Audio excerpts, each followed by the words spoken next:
اچھا، اب اس نماز کو کس قدر پڑھنا چاہیے؟ وسائل الشیعہ میں پیغمبر اسلام ختمی مرتبہ صلی اللہ علیہ وآلہ وسلم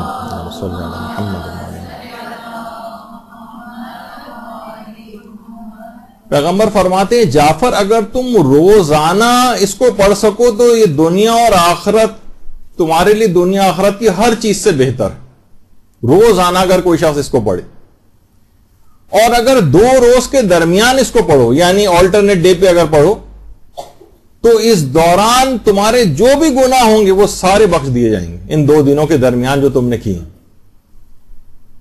اور اگر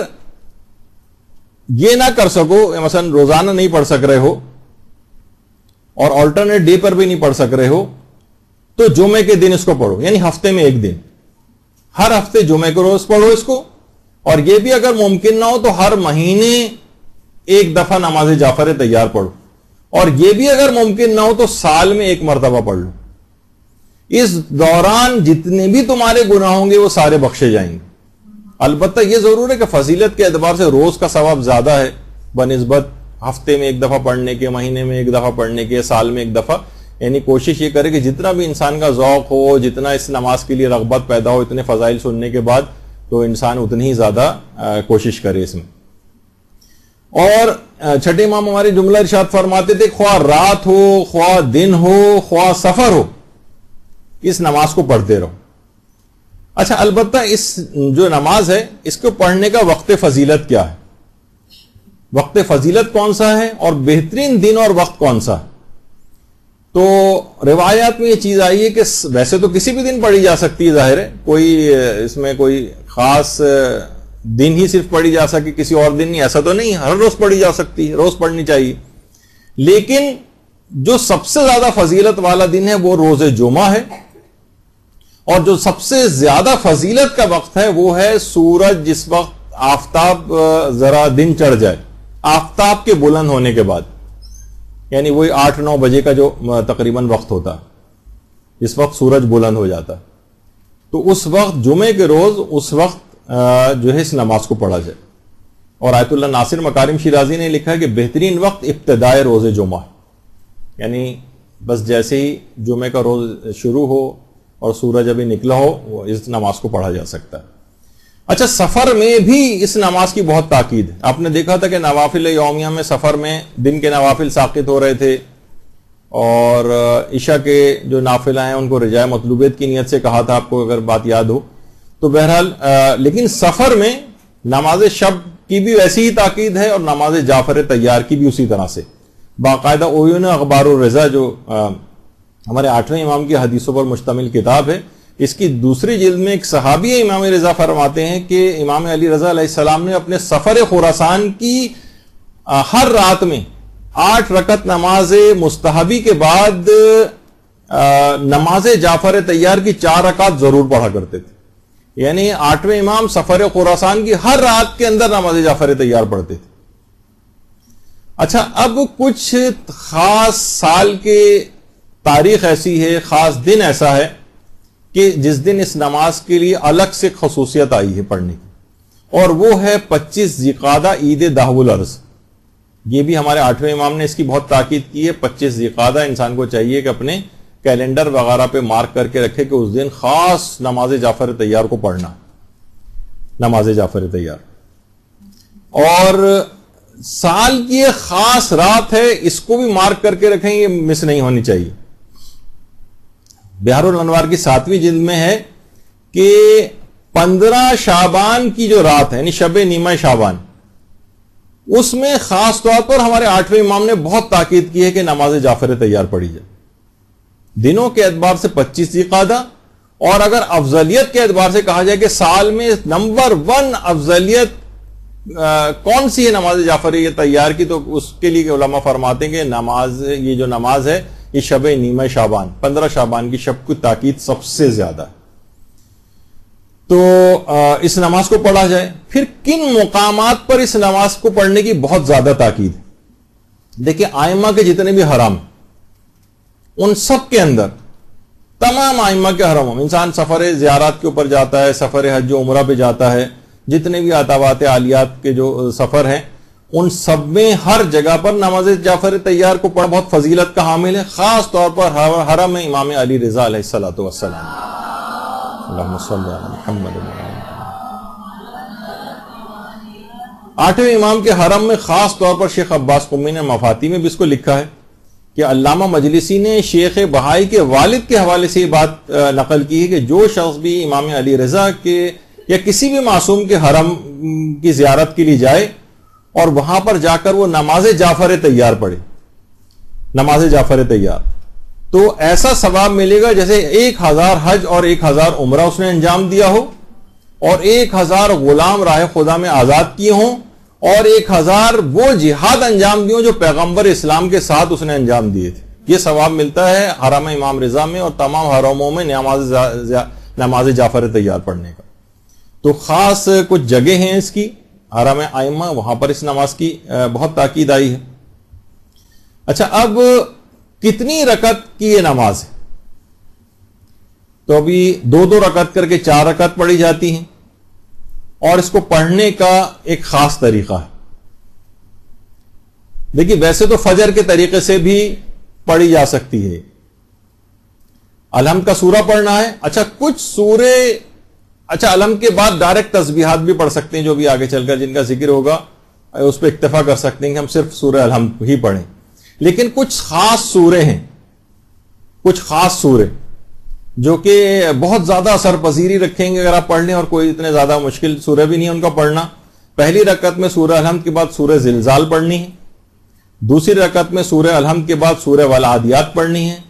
تیسری رکعت میں سورہ الحمد کے بعد سورہ نصر پڑھنی ہے، اور چوتھی رکعت میں سورہ الحمد کے بعد سورہ توحید پڑھنی ہے.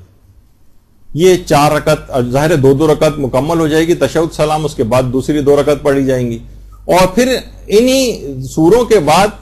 کچھ ریکمینڈڈ تسبیحات ہیں جو پڑھنا ہوتی ہیں، یعنی ہر رکعت میں کچھ تسبیحات ہیں. ان تسبیحات 300 مرتبہ تسبیحات پڑھی جائیں گی، یعنی ہر رکعت میں 75 مرتبہ تسبیحات ہیں، یعنی وہی تسبیحات اربع سب. جی ابھی آ رہے ہیں ساری، ابھی سوال سارے آپ کے کور ہو جائیں گے جتنے بھی دماغ میں آ رہے ہیں آپ کے. تو تسبیحات اربع. اور ایک سوال آتا ہے کہ ان تسبیحات سے پہلے کیا بسم اللہ پڑھنی ضروری ہے؟ تو جواب ہے کہ بسم اللہ پڑھنی ضروری نہیں. پڑھنا بھی کوئی چاہے تو پڑھ لے، لیکن یعنی نماز غلط نہیں ہوگی، لیکن بسم اللہ پڑھنی ضروری نہیں. لیکن اس کا ایک خاص طریقہ ہے کہ ہر رکعت میں الحمد اور دوسرے سورے کے بعد دوسرا سورہ چھوڑ بھی سکتے ہیں، لیکن اگر وہ بھی آپ نے پڑھ لیا تو ہر رکعت میں 75 مرتبہ تسبیحات پڑھی جائیں گی. 15 مرتبہ رکوع سے پہلے، 10 بار رکوع میں، 10 بار رکوع سے کھڑے ہو کر، 10 بار پہلے سجدے میں، 10 بار پہلے سجدے سے بیٹھ کر، پھر 10 بار دوسرے سجدے میں، 10 بار استغفر اللہ میں، یعنی دونوں سجدوں کے درمیان، پھر 10 مرتبہ دوسرے سجدے میں، اور 10 مرتبہ دوسرے سجدے سے اٹھ کر 10 مرتبہ. تو اس طرح سے مل ملا کے 75 مرتبہ تسبیحات اربع آ جائیں گی. الحمد دوسرا سورہ اور اس کے بعد تسبیحات کو اس طریقے سے پڑھا جائے تو ہر رکعت میں 75 مرتبہ ہو جائیں گی. اچھا، اس کا باقاعدہ ہم نے کس کی پوسٹ بھی بنا دی تھی کہ اس نماز کو کس طریقے سے پڑھنا ہے. اور ویسے آپ میں سے اکثر نماز جعفر طیار سے واقف ہی ہیں، لیکن تسبیحات کی ترتیب کچھ اس انداز کی ہو جاتی. اور اگر اس کو ایک فلو چارٹ کی صورت میں اگر دیکھا جائے تو وہ بھی جو کام کرنے والے ہیں انہوں نے اچھا وہ بنا دیا ہے کہ پہلی، دوسری، تیسری، چوتھی رکعت جو ہوگی تو الحمد کے بعد سورہ زلزال، پھر 15 مرتبہ تسبیحات، پھر سمع اللہ اور سجدہ، اور اس طرح سے کر کے، اور پوری 4 رکعتیں انہوں نے اس فلو چارٹ کے اندر جو ہے وہ پیش کی ہیں. بہرحال یہ تو آپ نے سمجھ ہی لیا ہے. تو صرف سورہ الحمد پر بھی اکتفا کر سکتے ہیں اور ڈائریکٹ تسبیحات اس طرح سے پڑھنے جس طرح پیچھے ابھی آپ نے دیکھا. البتہ جو سوروں کے اعتبار سے شیخ صدوق اور ان کے والد فرماتے تھے، جنہیں صدوقین کہا جاتا ہے، یعنی دونوں صدوق کہلاتے ہیں، شیخ صدوق اور ان کے والد، وہ فرماتے تھے 4 رکعات میں الحمد کے بعد سورہ توحید بھی پڑھ سکتے ہیں. یعنی آپ کو سورہ زلزال یاد نہیں ہے اور سورہ نصر یاد نہیں ہے وغیرہ، اس کو چھوڑ کر آپ سورہ توحید 4 رکعات میں الحمد کے بعد سورہ توحید پڑھ لیں. اور علامہ مجلسی فرماتے تھے ہر رکعت میں الحمد کے بعد سورہ کافرون اور سورہ توحید بھی پڑھ سکتے ہیں. یعنی سمجھیں کہ علامہ مجلسی نے اس کا اضافہ اور کر دیا کہ یہ الحمد کے بعد یہ دونوں سورے بھی پڑھے جا سکتے ہیں، کافرون اور توحید. اور شیخ صدوق کہتے تھے فقط سورہ توحید پر بھی اکتفا کر سکتے ہیں. اور علماء نے یہ بھی کہا کہ دوسرا سورہ مکمل طور پہ بھی چھوڑا جا سکتا ہے. اچھا اب دماغ میں ایک سوال آتا ہے کہ کیا رکوع اور سجدہ میں تسبیحات اربع جو ہم پڑھیں گے تو کیا ذکر و رکوع سجود پھر بھی پڑھنا پڑے گا؟ کیا یہ کافی ہے کہ مثلا ہم سبحان اللہ والحمد للہ ولا الہ الا اللہ واللہ اکبر جب 10 مرتبہ رکوع میں 10 مرتبہ سجدے میں پڑھنا ہے تو کیا ضروری ہے ہم ذکر رکوع الگ سے بھی پڑھیں، سبحان ربی الاعلی سبحان ربی العظیم وغیرہ والا جو ذکر ہے؟ تو علماء فرماتے ہیں کہ جی ہاں یہ ذکر کفایت کر جاتا ہے. تسبیحات اربع اگر آپ نے پڑھ لی تو پھر ذکر رکوع اور سجدے کی ضرورت نہیں. لیکن کوئی پھر بھی ذکر رکوع سجدہ پڑھ لے الگ سے خاص مخصوص ذکر یا الگ سے کوئی اور ذکر رکوع اور سجدہ کے طور پر تو بھی کوئی حرج نہیں ہے، کوئی نماز پہ فرق نہیں پڑے گا. البتہ فقط تسبیحات اربع بھی پڑھی جائیں تو بھی کافی کفایت کر جائے گا. اچھا اب ایک مسئلہ اس کے اندر یہ آتا ہے کہ تسبیحات اربع پڑھتے پڑھتے اکثر اس کی مقدار میں تعداد میں شک ہو جاتا ہے. اچھا اب اس میں 2 مرحلے ہوں گے. کیا یہ شک آپ کو دوران نماز ہوا ہے یا نماز کے بعد ہو رہا ہے؟ نماز کے بعد ہو رہا ہے تو شک پہ توجہ نہیں دینی، وہ تو ابھی آگے چل کے بھی آ جائے گا. اگر دوران نماز شک ہو رہا ہے آپ کو، ابھی نماز آپ کی چل رہی ہے اور آپ کو شک ہو رہا ہے کہ مثلا 15 مرتبہ تو حالت قیام میں پڑھنی تھی، اب آپ گنتی بھی جا رہی تھی، اب آپ پزل ہو گئے کہ میں نے 12 دفعہ پڑھی ہے 15 دفعہ پڑھی، تو اس کا حکم یہ ہے کہ پھر آپ کم پر بنا رکھیں. آپ سمجھیں کہ 12 پڑھی اور 3 دفعہ اور پڑھ لیں. جو جس جگہ پہ آپ کو 10 دفعہ پڑھنی ہے جیسے رکوع سجدہ اور دیگر مقامات کے اوپر آپ کو شک ہو رہا ہے کہ میں نے 10 پڑھی ہیں 8 پڑھی ہیں تو کم پر بنا رکھیں، سوچیں کہ 8 پڑھی ہیں 2 اور پڑھ لیں. اچھا یہ تو شک یعنی یہ اس وقت کی بات ہے نماز کے دوران. اچھا اب یہ یقین ہو کہ کسی جگہ میں نے کم پڑھی ہے، مثلا آپ کو بعد میں یاد آ رہا ہے جب آپ رکوع یا سجدے میں گئی ہوئی آپ کہ ارے میں نے یہ تو مثلا قیام کی حالت میں تو 15 دفعہ پڑھنی تھی، مجھے تو یاد پڑ رہا ہے میں نے اس میں بھی 10 پڑھی اور ابھی آپ رکوع میں یا سجدے میں اب کیا کریں؟ تو اب جو جتنی کمی تھی وہ اگلی جو بار تسبیحات اربع آپ کو پڑھنی ہے اس میں وہ اضافہ کر کے پڑھ لیں. مثلا آپ کو تھا کہ 5 وہاں پہ میری رہ گئی تھی تو اب سجدے کے اندر آپ 15 دفعہ پڑھ لیں، یا جہاں پہ بھی آپ کو یاد آئے جو بھی تسبیحات اربع آگے پڑھنے کا موقع ہو اس میں وہ جو بھولی ہوئی تسبیحات ہیں وہاں پر آپ اس کو ایڈ کر لیں. تو اور اگر نماز کے بعد یاد آئے کہ ارے مجھے تو ابھی یاد آ رہا ہے کہ اس میں تو 15 دفعہ پڑھنی تھی میں نے 10 دفعہ پڑھی، اس کا مطلب ہے کہ فی رکعت میں نے 5 تسبیحات کم پڑھی، تو آپ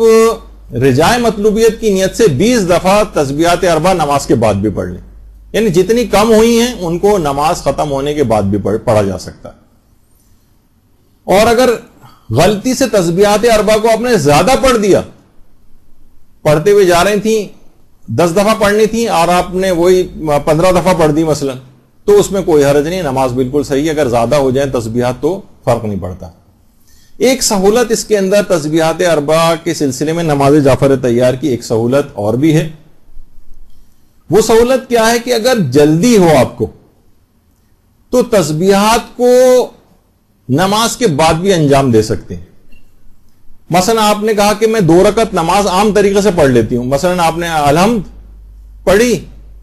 اور دوسرا سورہ پڑھنا تھا نہیں پڑھنا تھا، دونوں صورتوں میں آپ نے پڑھا نہیں پڑھا، اس کے بعد 2 رکعت نماز فجر کے طریقے سے پڑھ لی اور اس کے بعد ہر 2 رکعت میں 150 دفعہ تسبیحات اربع ہیں کیونکہ 75 تو آپ نماز کو ختم کرنے کے بعد اگر آپ جلدی میں ہیں، آپ کو کسی کام سے جانا ہے جس کو اس میں کہا جاتا ہے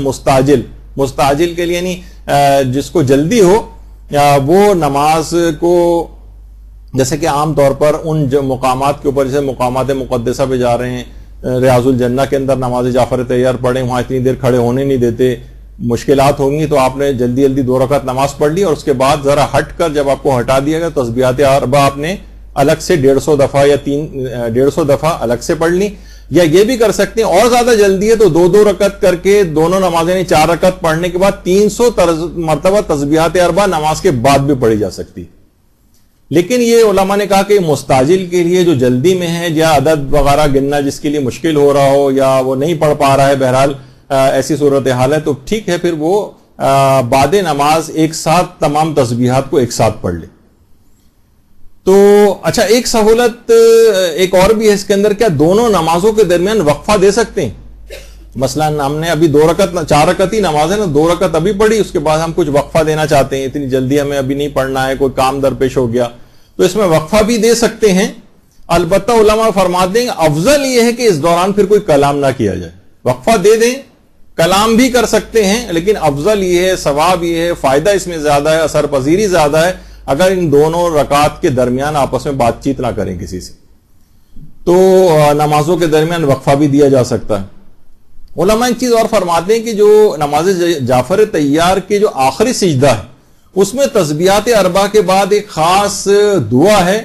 وہ اگر پڑھ لی جائے، یہ بھی کتابوں کے اندر لکھی ہوئی ہے، تو اثر پذیری بہت بڑھ جاتی ہے۔ سبحان من لبس العزہ والوقار، یہاں سے جو یہ دعا شروع ہوتی ہے، یہ خاص طور پر یہ کتابوں میں آپ کو مل جائے گی، اتنا وقت نہیں کہ اس کو مکمل پڑھا جائے، تو اس دعا کو خاص طور پر پڑھا جائے، اور دعا کو اردو میں بھی پڑھ سکتے ہیں، اگر کہیں ترجمہ آپ کو لکھا ہوا نظر آ رہا ہے کسی جگہ پہ تو ترجمہ بھی اس کا پڑھ لیں، اگر عربی نہیں پڑھنی آتی ہے کسی کو۔ اور اس میں ایک سوال اور بھی ہوتا ہے کہ نماز جعفر طیار کو کیا قضا کی نیت سے انجام دے سکتے ہیں؟ تو قضا سے مراد یہ کہ جس روزانہ اگر آپ کو پڑھنا تھی، یہ ہے کہ اس دن نہیں پڑھ سکے تو اس نماز کو مثلا ایک ہی دن میں، مثلا آپ کو روزانہ نماز جعفر طیار پڑھنی اور ایک دن مس ہو گیا، تو جو پچھلے والی جو دن کی نماز ہے وہ اگلی دن کی نمازیں، اس دن آپ 2 نمازیں پڑھ لیں۔ اس کو قضا کہنا تو مشکل ہے، لیکن چلیں اس طور پر کہ جو رائج ہے کہ قضا کی نیت سے بھی اس کو پڑھا جا سکتا ہے اگر کسی دن کی نماز یہ مس ہو جائے۔ لوگ یہ بھی پوچھتے ہیں کہ جب اتنا ثواب ہے تو کیا ہم اپنے زندہ افراد کے لیے یا مرحومین کے لیے کی نیابت میں اس کو پڑھ سکتے ہیں؟ مثلا کوئی شخص چاہے کہ ہم اپنے والدین کے لیے پڑھ لیں جو زندہ ہیں، تو وہ پچھلی مرتبہ آ گیا تھا کہ زندہ کے لیے نیابت کے اعتبار سے نماز نہیں ہو سکتی، نماز مستحب، اور ظاہر واجب تو خیر پڑھی نہیں جا سکتی جب تک کوئی شخص زندہ ہو، لیکن نماز مستحب بھی نیابت نہیں ہو سکتی۔ البتہ مرحوم کی نیابت بھی ہو سکتی ہے کہ کوئی شخص کہے کہ ہم اپنے مرحوم والد کی طرف ان کی نیابت میں اس نماز کو پڑھ رہا ہوں، تو یہ تو صحیح ہے، لیکن زندہ کے لیے نیابت نہیں ہو سکتی۔ البتہ زندہ اور مرحوم دونوں کے لیے نماز ہدیہ ضرور کی جا سکتی ہے، یعنی نماز آپ خود پڑھیں اور اس کا ثواب زندہ اور مرحومین کو جو ہے وہ ہدیہ کر دیں۔ اور علماء فرماتے ہیں کہ جس قدر بھی ان کے مقام زندہ اور مرحومین کے بڑھتے چلے جائیں گے، نماز پڑھنے والے کے لیے بھی وہ اس کا مقام اسی طرح سے بلند ہوتا چلا جائے گا۔ تو اس نماز کی بڑی اس لحاظ سے تاکید ہے۔ پھر ایک سوال اس میں یہ بھی آتا ہے کہ کیا نماز جعفر طیار کو جماعت کے ساتھ پڑھ سکتے ہیں؟ تو جواب ہے کہ نہیں، نماز جعفر طیار کو جماعت کے ساتھ نہیں پڑھا جا سکتا۔ پھر آپ کے دماغ میں آ رہا ہوگا بھی آیت اللہ عیسیٰ قاسم کے اس مسجد کے اندر تو لوگ ایسا لگ رہا تھا جماعت سے پڑھ رہے ہوں، وہ ایک اور مسئلہ ہے جس کو کہتے ہیں کہ یعنی جمعی طور پر پڑھ سکتے ہیں، یعنی سب لوگ ساتھ کھڑے ہوئے ہیں لیکن پڑھ اپنی اپنی رہیں، جماعت نہیں ہو رہی، کوئی نماز پڑھانے والا نہیں، یا اگر کوئی شخص آگے کھڑا بھی ہے تو باواز بلند وہ اپنی نماز پڑھ رہا ہے تاکہ دوسرے لوگ اس کی سن کر وہ بھی دہراتے رہیں ساتھ ساتھ۔ لیکن نماز کوئی بھی مستحب نماز سوائے 2 نمازوں کے، نماز عرابی اور نماز استسقاء جو ہم نے پچھلی دفعہ بتائی تھی، ان کے علاوہ کوئی نماز مستحب جماعت کے ساتھ نہیں ہو سکتی، نماز جعفر طیار بھی نہیں ہو سکتی۔ ایک مسئلہ اور بھی کہ نوافل یومیہ کے ساتھ نماز جعفر طیار کا تداخل کر سکتے ہیں، یعنی ہم نوافل یومیہ پڑھ رہے ہیں، ہم نوافل یومیہ الگ پڑھیں، نماز جعفر طیار الگ پڑھیں، تو کیا یہ کر سکتے ہیں کہ ہم نوافل یومیہ کے ساتھ ہی نیت کر لیں نماز جعفر طیار کی؟ مثلا نافلہ مغرب بھی 4 رکعت ہوتی، 2 رکعت کر کے پڑھی جاتی، طریقہ بھی تقریباً الحمد اور دوسرا سورہ اسی طرح کا، یہ بس تسبیحات اس کے اندر ذرا زیادہ ہیں، تسبیحات اس میں پڑھی جاتی ہیں۔ تو ہمیں نافلہ مغرب ہی کے اندر اگر ہم نماز جعفر طیار کا طریقہ ڈال دیں اور دونوں کی نیت کر لیں اس اعتبار سے، تو جی ہاں یہ تداخل جائز ہے، یعنی آپ نافلہ مغرب میں یا کسی بھی اور نافلہ کے اندر نماز جعفر طیار کا طریقہ ڈال کے اگر اس کو پڑھ لیں تو دونوں نمازیں آپ کی ہو جائیں گی، یعنی نافلہ مغرب کا بھی ثواب مل جائے گا اور نماز جعفر طیار کا بھی مل جائے گا، الگ سے اس نماز کو نہیں پڑھنا پڑے گا۔ یہ ایک اچھا اس میں تداخل ہے، حتیٰ کہ علماء یہ بھی فرماتے ہیں کہ اگر نوافل آپ کے قضا ہو گئے، آپ کو پچھلے کسی دن کے نافلہ آپ سے چھوٹ گئے تھے، ان کی قضا میں بھی نماز جعفر طیار کا طریقہ ڈال کے تداخل کیا جا سکتا ہے۔ تو جی نیت دونوں کی کر لیں کہ میں نماز جعفر طیار بھی، یعنی طریقہ نماز جعفر طیار کا اس کے اندر رکھیں اور ساتھ میں نافل مغرب کی نیت بھی اس کے اندر ہو، تو یہ دونوں نمازیں اس انداز سے شمار ہو جائیں گی۔ پھر اس کے اندر ایک سوال یہ بھی آتا ہے کہ کیا نماز جعفر طیار کو نماز شب کے عنوان سے پڑھ سکتے ہیں؟ یعنی ہمیں نماز جعفر طیار کو نافلہ کے مغرب کے بجائے ہم نماز شب میں، نماز شب کے مثلا ابتدائی جو آپ کو پڑھنی ہے رکعت نماز شب کی نیت سے جو پڑھی جاتی ہیں، تو جی ہاں نماز شب کے ساتھ بھی نماز جعفر طیار کا تداخل جو ہے ہو جاتا ہے. تو اور اس تداخل کے لیے باقاعدہ الگ سے روایات آئی ہیں، الگ سے روایتیں سلسلے کے اندر آئی ہیں، اور جس کی بنا پر یہ نماز غفیلہ کے لیے اور نماز جعفر طیار کے لیے کہ ان نمازوں کو ملانے کا جو حکم ہے، تو اس کے لیے الگ سے روایات آئی ہیں. تو اس کا تداخل نماز شب کے ساتھ بھی ہو جاتا ہے اور نماز نوافل کے ساتھ بھی ہو جاتا ہے. اچھا، اب ایک چیز ہے کہ نماز جعفر طیار کو چلتے پھرتے بھی پڑھ سکتے ہیں، نماز جعفر طیار کو بیٹھے بیٹھے بھی پڑھ سکتے ہیں، نماز جعفر طیار کو سواری کے اوپر بھی پڑھ سکتے ہیں. ہر لحاظ سے جس طرح عام مستحب نمازوں کا حکم ہے، اسی طریقے سے نماز جعفر طیار کا بھی. برحمتک یا ارحم الراحمین وصلی اللہ علی محمد و